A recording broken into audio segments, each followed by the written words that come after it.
Yeah, you're right. You're right, Josh Tolley. Summertime is really hard. It's another edition of the Let's Go Ricky Roll podcast. Josh Tolley, Ricky Romero, I'm Beto Duran. And what are we doing? Everybody is just flustered right now. Like, there's kids here, kids there, kids everywhere. Kids need to go back to school right now because we need to get our lives back. Tolley's got like the whole tribe inside the studio. Ricky's got kids climbing up and down the walls. No. I'm No? smart. My kids are in summer school. That's smart. That is very smart, Rick. Yeah. They're in summer school. Till 3 o'clock. We just have the baby. Life is good. See, that is that beach lifestyle. Namaste. I got Yeah. one kid being driven around by my dad at one workout. He's going to come back, get something to eat, then go to another one. Because in California, he's 16, but it's been hard to get your actual license test. So we got to wait a couple more months. It's just been a mess. And then the daughter's supposed to be at summer camp, but then she overslept. We're dealing with a lot of stuff here. There's a lot of pressure here, Totally.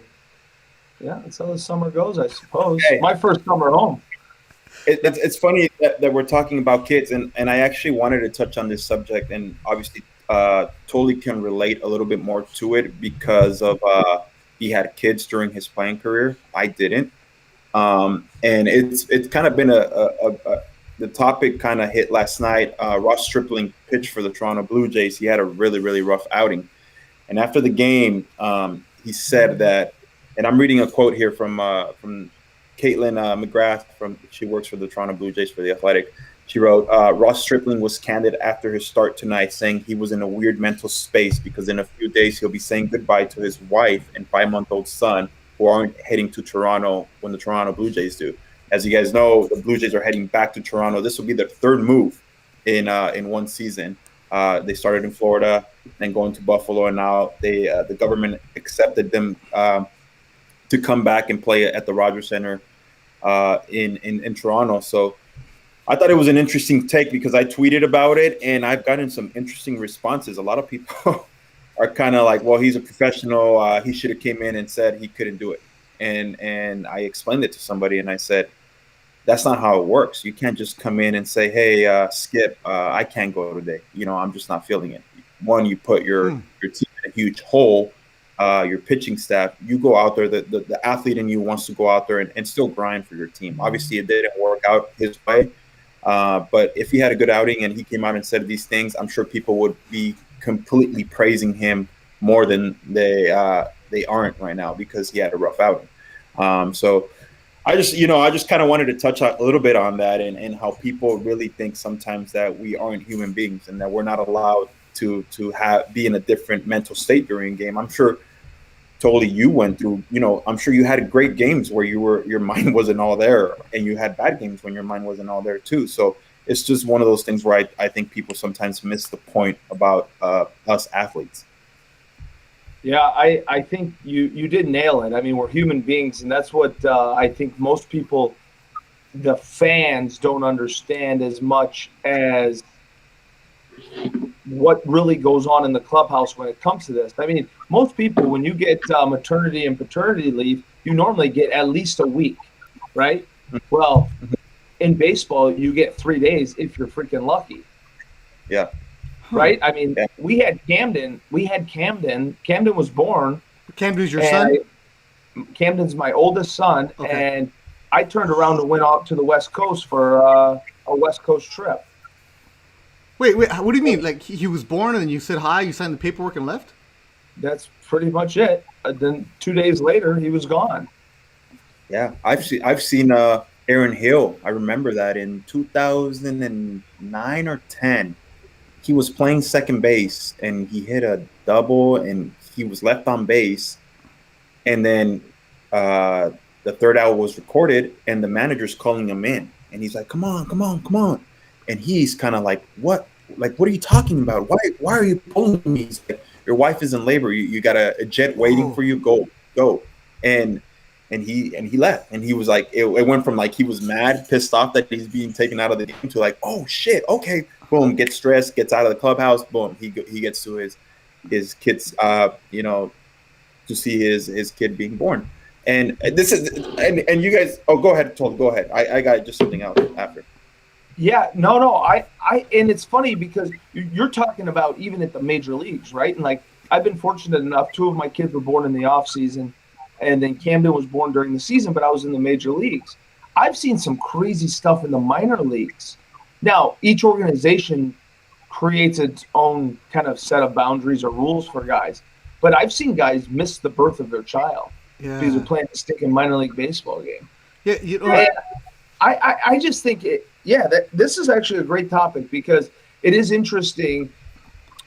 There is some advice, right, that I was given a long time ago, was separate what happens at home and what happens on the field, right? Don't take your Yeah. at-bats home with you, and don't take if you're pissed off at your wife or your kids, don't take that with you back onto the field, right? So I always felt like I tried to do my best separating the two. But deep down, as Ricky said, I could imagine what Ross is going through right now. I mean, brand new, newborn baby, effectively, right? Sending him home with mom for to pretty much fend for themselves, and everybody's going to say, "Well, you make good money, you hire somebody," but it's bigger than that, and that's where I think people lose sight of what it really is, because he'll get people will say that.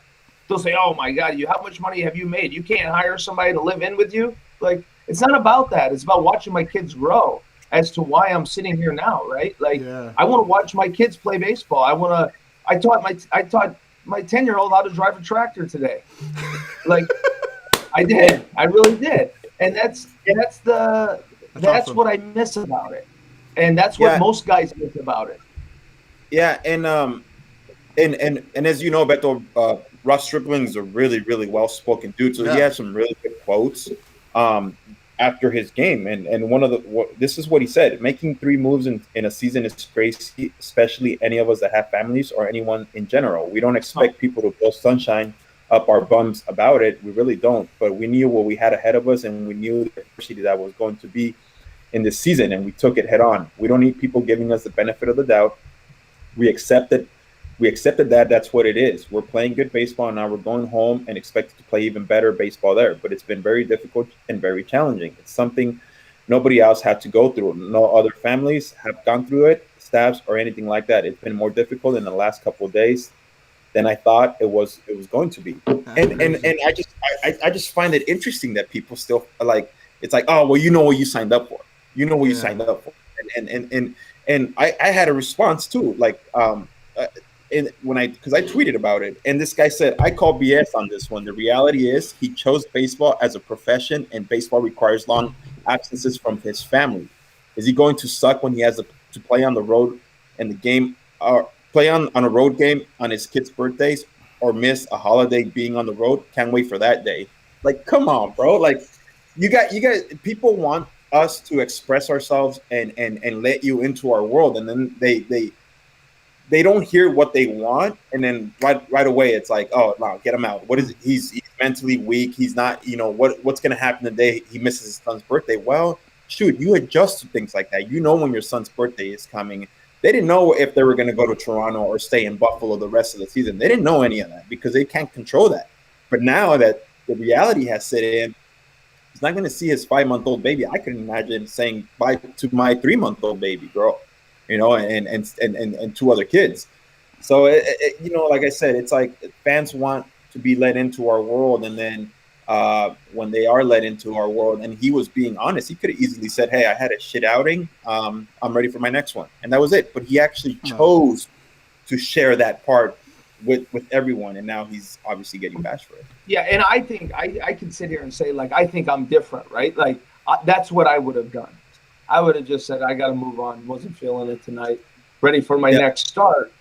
Yeah, and let it be, and just kind of keep it into myself or talk to my teammates about it or whatever. And I Stripling, I don't know him. My time with the Dodgers was done before he showed up there, but I've listened to his podcast a little bit. Very articulate guy, real smart, and gets it. And he's always been one to give his opinion what's going on. It wasn't like he was saying, "Woe is me, feel sorry for me." He was just being a human. And this is why I love doing this podcast with you guys. And like I said, no guest today, which we don't need one. I'm telling these guys in the group chat, we don't need a guest because we're fun and the topics are always organic and we get after it. We start talking. But this is something that's very interesting. I wanted to bring up, it's July and everybody's getting pulled a lot of different ways. You always say the dog days of summer, and we're trying to figure things out. I wanted to get really honestly today, like, what's Toli's life now that he's home for the first time since he was a teenager?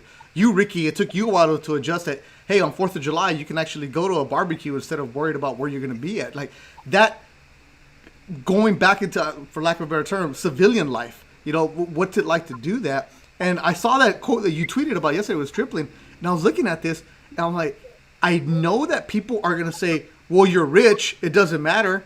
But at the end of the day, you're still a human. Like, if you think about it, if you're a person who has a normal 9-to-5 job and your career is going to change and all of a sudden you're going to have to move from the East Coast office to the West Coast office, you have movers come in and then they give you 2 weeks and it's a big adjustment and everything else. You guys, the very next day, on that plane, let's get going, let's make it happen. I remember Elmer DeSenz one day got traded from the Royals to the Dodgers. He was in Kansas City running, and it was a day game, traded, and he pitched for the Dodgers that night in L.A. Like, he landed in the 5th inning, and he pitched in the 8th. I remember asking him in Spanish, not even interview, just asking him, like, Elmer, like, how'd you do this? He's like, I wasn't flying the plane. All I have to do is pitch. Like, and you guys don't know where your world is at. And to go back to the Buffalo, Toronto thing, they started in Florida, now Buffalo, now Toronto, and they still have to play and be normal. And you guys don't know where you're at most days, let alone what country. Like, once again, it's not that you guys are asking for sympathy, but how about some empathy of like, hey, we are human. Like, you have a newborn. Like, how many first-time parents are over there taking pictures of the kid every single day, and let alone you can't see them or hold them? And, like, that's, I think, what we're trying to get at there. Like, right? You miss so many things. And you guys know what you signed up for. Yes, you're a millionaire. Yes, you know what's going on. Yes, you play a kid's game. It's fantastic. But at the end of the day, when you're lonely in a hotel room and you're FaceTiming your kid, it's not the same for holding their hand that day. Yeah, and I get it. I mean, there's families out there, too, that have their newborn kids, and then they're off to work. They can't really, be with them 24/7. I've been blessed to be able to spend a lot of time. Josh, same thing. He can actually spend more time than my mom and dad, for example. When we were born, it was like my dad is back to work, my mom's back to work, after a certain amount of time. But again, we're not asking for the sympathy. I mean, Stripling said it best. He doesn't want anybody feeling sorry for him, but he was just expressing the way he felt at the time. And again, people, he can't come in and say, hey, guys, I'm not pitching today. They already had Alek Manoah go on the IL yesterday because he fell walking down the stairs in Buffalo. So that means if he comes in, they're 2 starters short, and somebody's going to have to carry that load. And like I said, it's easy to say that, oh, he should have skipped the start because of the way it went. They got blown out. But again, I've been through starts where I felt super, super sick, and this is not like the same thing, but like where I couldn't even get out of bed in the morning, and I still made the start. I came out and I did good. There was games where I wasn't there completely mentally, but I still went out there and did the start and was successful. And other times I wasn't. But again, it's just one of those things where I felt like I thought we should talk about it a little bit and just kind of, and just we're humans at the end of the day. And again, he's sharing a little bit of what he's going through, and I think it's a positive thing. It's a good thing when somebody can share and let you into their world about what's going on. And again, the Toronto Blue Jays are in a completely unique position this year, and from playing in 2 minor league stadiums and now getting to go back to Toronto. Again, he said it. He's like, I'm super, super excited to head back up there and play in front of fans, in front of our fans. I mean, shit, you watch the game and half the stadium is Boston Red Sox fans. I'm sure Yeah.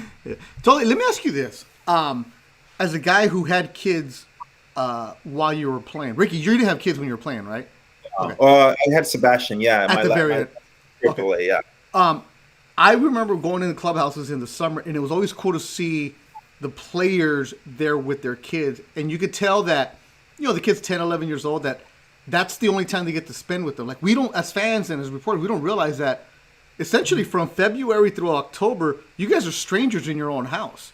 You come home from a road trip and that's it. It's totally frozen. Oh, Yeah, computer went down. Ah, It's all right. it's all right. All right, let me get back to you, Rick. Let me see. Let me hang up on Tolly.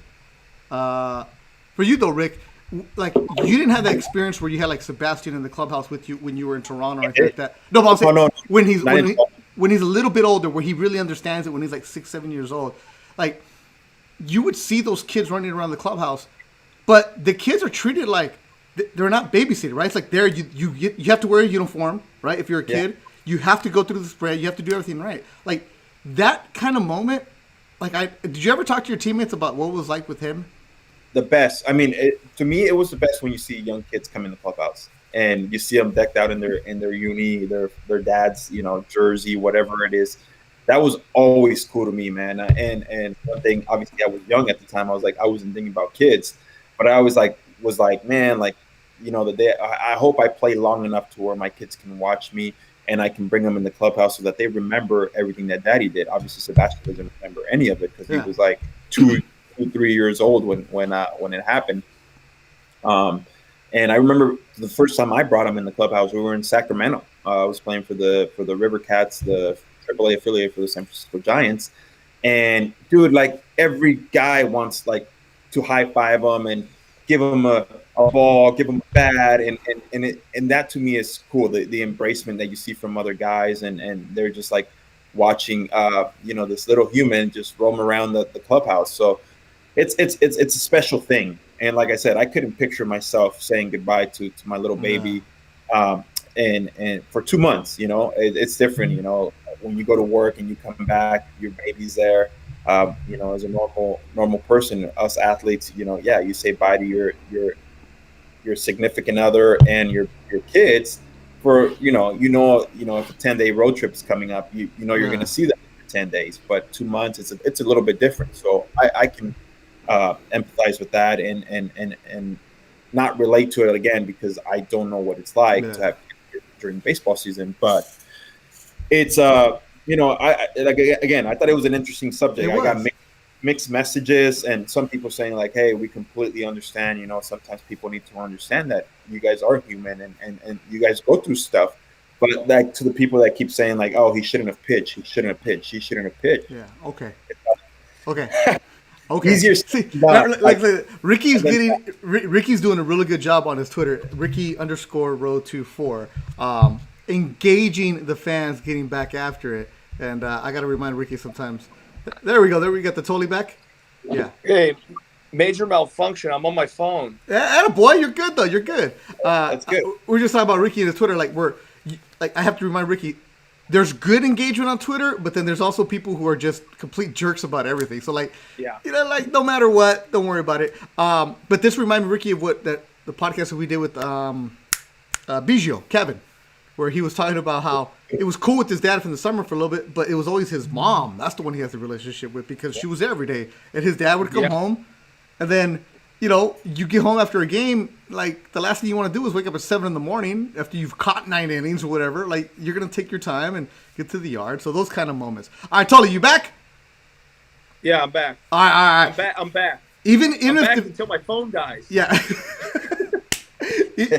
Even if the video dies, whatever, we can still hear your audio, so don't worry about it syncing up or anything like that. All right, so Tolly, what I was asking was, in the summer for you, like, what was that like? Like, how did it work out with you and your kids when you would leave? Like, you're the only one who had kids of the three when you were playing. I mean, I didn't play, but, like, what was that like? Yeah, I mean, it's challenging. You try to fit their schedule, and it almost gets harder as they get older. Because when they get older, the issue that comes up is you can't take them out of their environment either, right? As much as you want to see them, you can't take them out of their environment. So we would have to get creative when I could get a chance to see the kids, and that's what made it the hardest, was working around their schedule, and they just didn't run right to me at the beck and call when I said, okay, I'm ready for you. That's what that was the challenge. That's the one thing that I did learn, that that you don't want to take them out of their comfort level, and especially when they grow up a little old, when they grow a little older and they're in school, it's not like you can just say, hey, like, yeah, just come to school wherever I'm playing. It just, you take them out of their comfort level. They got friends and stuff like that, and you realize that moving them from school to school is going to be taxing on them. So you kind of, hey, where's my home base? That's where they're going to go to school. I kind of saw that a lot with parents, and how they, if there's an off day and you're close by, I saw a lot of dads jump on a plane, and if it's even for one night, they go in there and see their kids and fly out, and I'm sure Josh can attest to that. He did it plenty.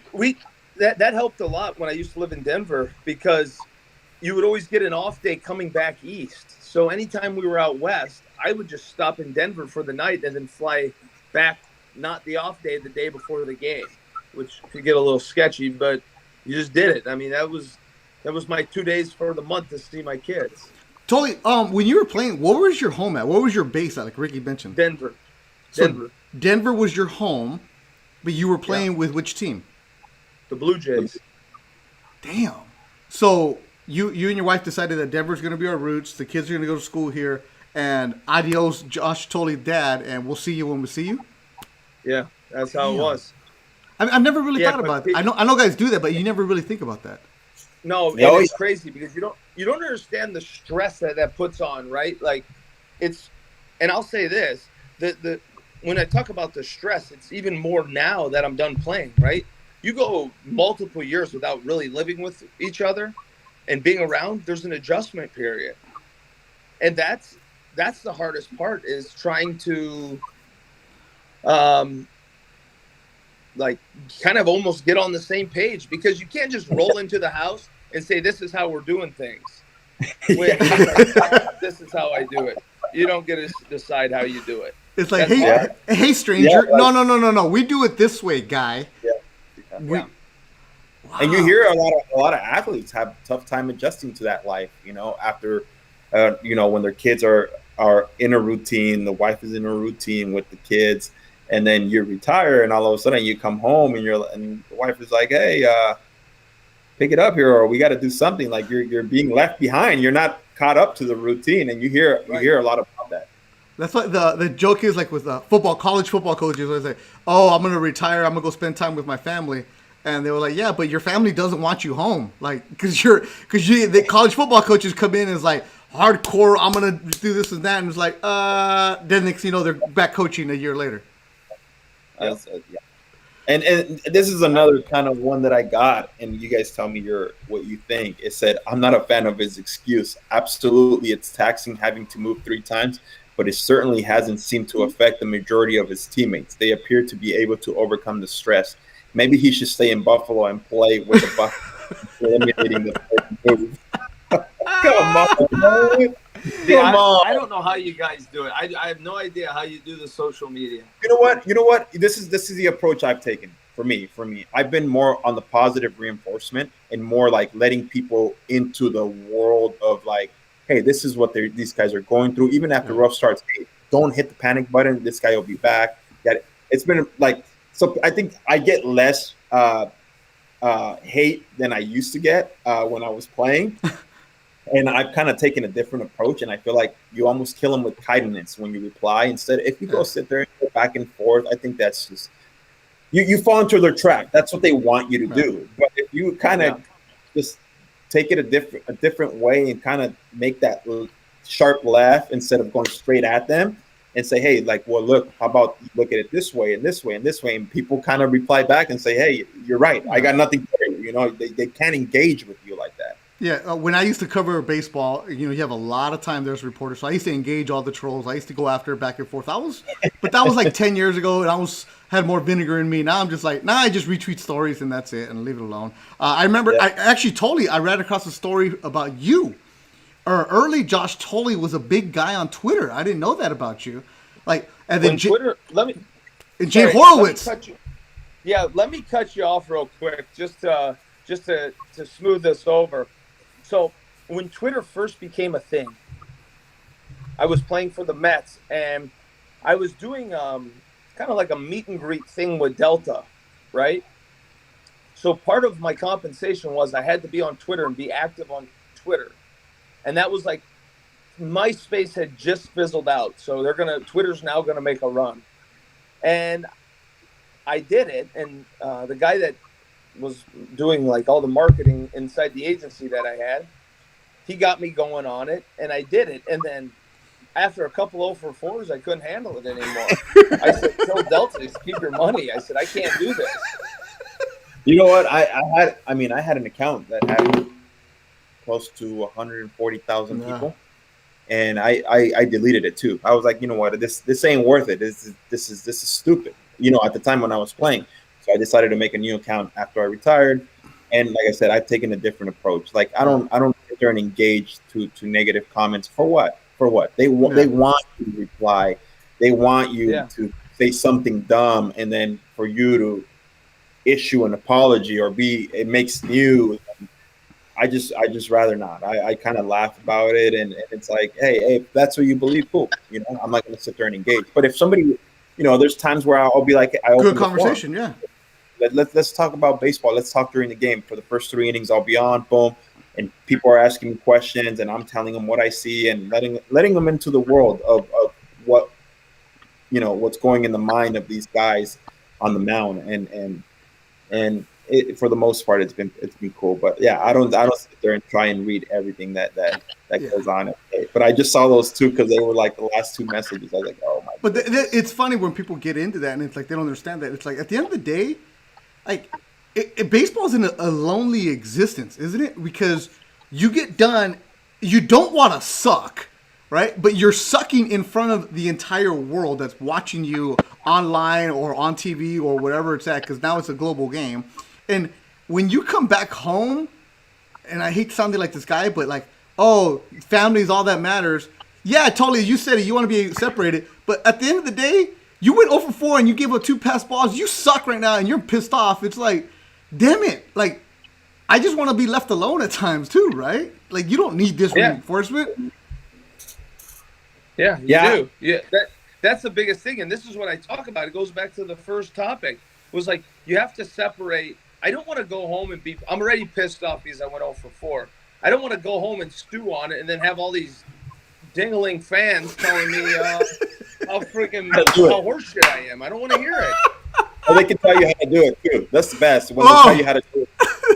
Yeah. Like, hey, you should. They can all. Hey, let me tell you, they can all hit, and they can all catch a knuckleball too. Baseball's easy from the couch. You know what they need though? They need some 101 cider. That's what they need right there. Well, I'm waiting for mine. Oh! Mine got lost in the mail there, Beto. Well, because you live on a farm, so 101 cider, a 3-day weekend, use the code Romero, and you'll get it. So, totally. The other night, I'll just use the code Romero. Yeah, use the code Romero. So, the other night, I went to golf, right? This is a 6.9% one. I had this one. I had the Guava one. Guayaba in Spanish. And I went and played night golf, a quick 9, lights there. I'm going to have a couple of pops. I'm feeling all right. Dude, I had one. I kid you not, Rick. That 4th hole in Pico, I'm like, woo, okay, like, all right. A pitch and putt. I took 4 ciders and I took 3 clubs, right? It's a pitch and putt. Dude, I drank 2 only, 9th hole. I'm like, woo-wee, like, good buzz, felt right. And this isn't the commercial for it. I was thinking, I'm going to take 4, I'm going to pound them. Like, I usually take 6 Modelos anyways. No, this 6.9 got me going. I afterwards, like, there's a little area, people congregate and they hang out. And you could take your cooler, whatever. I was like, no, I'm just going to sit here. I'm going to let this buzz go down because I got to go home. I didn't plan on getting buzz off of cider. So this was good. And no sugar. I felt good later on that day. I had some tacos. I felt pretty good, Rick. I had a good job. So use the code Romero. I put it on my right there. The stickers come with it. It's pretty good. Yeah, we're all right. I don't know where Tony's at. You'll get it, Josh. You'll get it. I'm not worried, Ricky. I know it's coming. I tell you though, your timing might be perfect though if I can get it in the next day or two because I got member guests this weekend. Yeah, right here. Maybe this is the box that was meant for Tony. I got another one. I got 2 sent to me. You did? You did? That's Look, awesome. I haven't opened it up. Oh, that's great. Yeah. That's mine, Beto. No problem. We'll take care of you, Tony. We got it, man. Oh, Sunlets. That's the one I'm going to have next. That one's good, dude. Is it? I haven't had the 3-day weekend, but I heard it's really good. I'll let you know today. While I'm at my daughter's soccer practice, I'll let you know. Also, Toli, have you been playing golf? Yeah, member guest starting tomorrow. I've been playing a ton of golf. Okay, good. A lot good, of good. money on the line. What do you shoot, Josh? I mean, I'm probably like an 18. Oh, yeah. Oh. Okay. Do you I need, smoke? I need a stroke a hole. I need a stroke a hole, and I'll play you guys. No, I'm good. I'm too good for you guys. Do you smoke cigars when you play? Jesus. Huh? Do you smoke cigars? Yeah. All right. Now, when you eat your cigar, you're about to go putt, what do you do with your cigar? You just throw it on the ground, right? Don't you hate that feeling? No. I No? put my tongue on the hole so I Ah. can putt with it in. What you That's what need, the old. you need is a cigar holder from Stogies and Bogies. Look at that. I need one of those. Oh, I'm sending I you told this I one. wanted one. All right, there it is. So there it is. It's a cigar holder from Stogies and Bogies, our guy, and this is the official Beto Duran ball. So I'm gonna get you one. I'm gonna send them to you. And Ricky, I found a couple of the golf balls too. The Let's Go Ricky Rowe golf ball. We got that for you. Wow. And the reason I bring up the Stogies and Bogies was we've partnered with Stogies and Bogies. Our guy is gonna hook us up. So if you go to Stogies and Bogies and order a cigar holder, he's going to give 15% to the Ricky Romero Foundation, which is going to help out the Ricky Romero baseball camp that we're going to have in November. So all proceeds from a portion of the proceeds from the Stogies and Bogies purchase, use the code Romero, will be going to the Ricky Romero Foundation to help out kids in East LA. So we got a couple people doing good things for us, man. And totally, this one, I'm going to send it to you. I'll mail it to you Yeah, today. I freaking can't wait. They're badass. We use them all the time. Like, Yeah. sometimes I always just keep it in my mouth. Nah. I have to put my tongue Dude, I over the can't- hole, but I can't do that because sometimes I'll suck the smoke. And I'm like, that's why I lost my voice this weekend. There it is. There Too it many is. cigars. All right, so go to Stogies and Bogies. I'll put it on the ground or some I can't play with it. I can't putt with it. I hate being able to see it if I'm trying to hit the fucking golf ball. Yeah. So Stogies and Bogies, use the code Ricky Rowe, and then go to 101 Cider, use the code Romero, and we'll take care of it. And if anything else, questions, just DM me on Instagram at Let's Go Ricky Rowe. All right, so that's the good stuff right there. They're not commercials; they're people that we really do help and support. We appreciate them behind them. Now, Toli, what's going on with you right now? You have your kids in the studio, and No, they left. okay. Catherine came to get them. Now look where I'm at. Tell me what I need to do next. My computer just tanked. Oh shit! These are the dog days of podcast summer right there. It's not even my computer, and I don't know how to get it. I just want the USA keyboard layout. Don't touch it. Don't touch it. Don't touch I it. already did. Yeah. All right. But you have kids at home. Did you Yep. really teach your son to drive a tractor? Yeah. Taught him how to drive the tractor today. What does that mean? Right.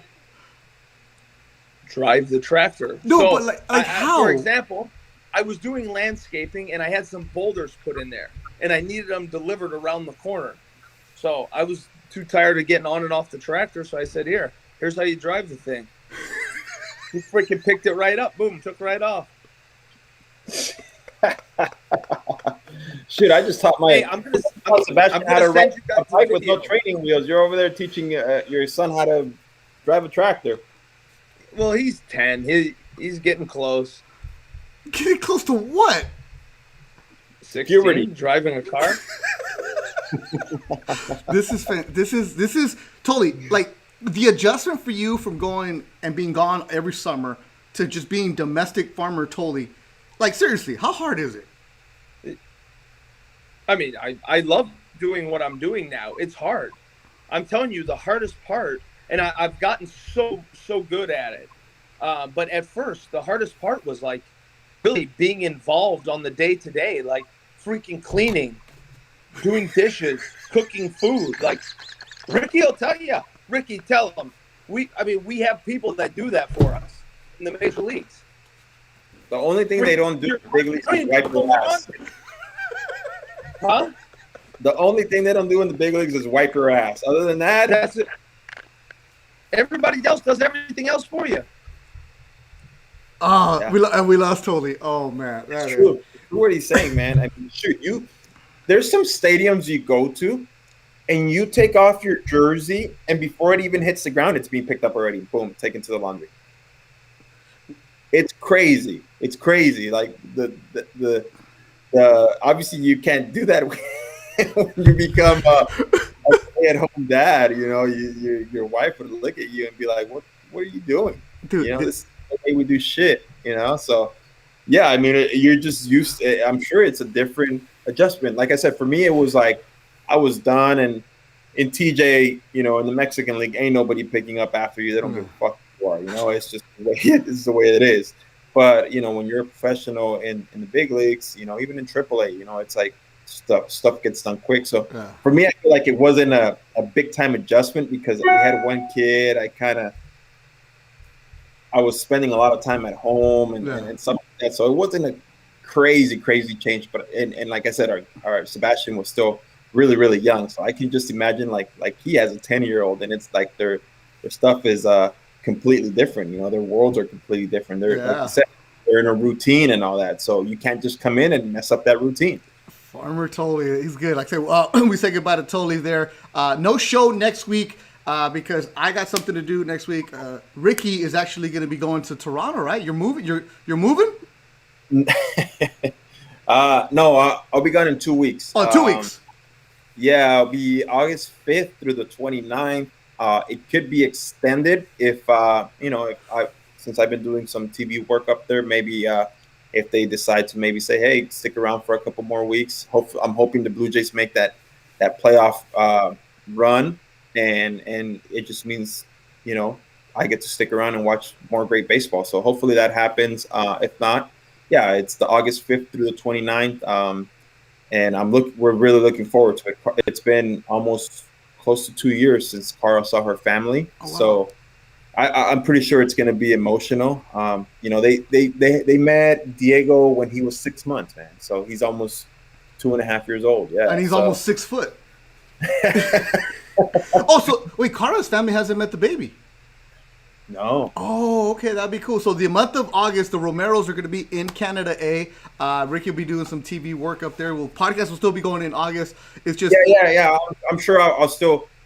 We hooked up we brought a house out there, so we hooked it up with Wi-Fi. So if I get a little chance and everything, we'll pop in and definitely do some of these podcasts and kind of just what's going on over there. You know, hopefully, maybe if possible, maybe I can grab a guy and we can do it at the stadium. You know, that would be dope too. We can set that up. That up. It's real easy to do, as we can tell. Yeah. But yeah, it'll be a lot of fun. You know me, I'm busy. Kids running around everywhere. I can't wait for them to go back to school because the summer material, like I said, my son is at a workout in the morning, eats, then he has a workout in the afternoon, and then the daughter's doing this, running around.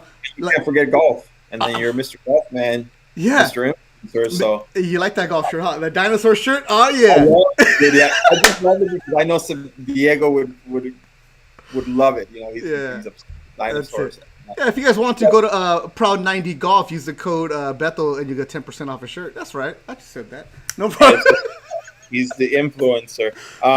No, and yeah. So I feel like today was, you know, we didn't know I like the topic, but I like the topic. Yeah, it's interesting hearing from somebody who had a family in the big leagues like Josh and with that and the stuff that kind of we have to go through. Again, we're not asking for sympathy. We're not asking for you to feel sorry for us, but just understand that we have our bad days and everyone has bad days at work. It's not like you can call in and say, hey, I'm not going to work because I'm having a bad day. It just doesn't work like that, right? I mean, I'm sure a normal work would be like, huh? What? Like, no, we need you here today and you have to perform. Stripling didn't work out for him last night, but you know, like I said, you just look forward to like now he's probably like, okay, I got it out of the way. I got to get ready for my next start in 4 days, or in 5 days. Hopefully, he bounced back. And again, the guy was on a roll, man. He's doing it for like the last he started off rough, then he went on a straight roll of dealing, but all of a sudden he has a bad start. He says what he says, and he's the bad guy. And I, once again, respect to anybody that gets into professional sports, and you're the 1%. And you said it earlier. People want us to be boring, and like Toley even said himself, he would just hey, bad loss, I'll take it. I'm more kudos to anybody who speaks up their actual mind, and they know that they're going to get some flack for it. Saludos to Dodgers Baseball, Dodgers _BEISBOL. listens every single week. Appreciate him. A good friend Nolan Lynch, Chava Silver, Peter Bago, I believe Peter Mert. He always follows us on Instagram. Everybody that keeps sending us messages on Instagram, I do see them. And one more thing, where the hell's Graham? You know what, intern Graham? I don't know. That Oregon Duck kid, he might be gone. You know, I am paying him a lot of nothing, so he showed up today. And actually, he did not show up today. The East LA sports scene always do a great job supporting Ricky and everybody else out there at East LA, doing great coverage. Hum Now is a hat. Our good friend Billy Wardlow. Scott Richmond sent us a message, said he was watching us, our favorite Canadian, the Blue Jays fans in UK. And also another shout out to Ruben Cardenas, a young man who is in the Rays organization, I believe. Ruben from Southern California was named Player of the Week in AA. So good for him. Ruben actually helped us out at the Ricky Romero baseball camp a couple years ago. Good to see him. He got AA Eastern Player of the Week. So as you said, he's gonna be a future pro. He's raking, dude. Raking, hitting the tank. Yeah, that's why I wrote on our Instagram page on the Ricky Romero baseball camp. Like he's a future big leaguer and former Cal State Fullerton alumni, and he's ready. He told me. I remember last time I was with him, we golfed together. He's like, "Let me know when next camp is, and I'll be there." So yeah. Again, we always get the support, and you know, to me, obviously, it's not like we're paying these guys. These guys volunteer their time, and that means more than anything. You know, the kids, the young kids, are the ones that are going to get something out of it. You know, it's not for us. It's not for us to sit there and be counting dollars. It's not. That's not what it's about for us. It's for us to, for all of us, you know, including you, Beto, for us to make an impact in that community.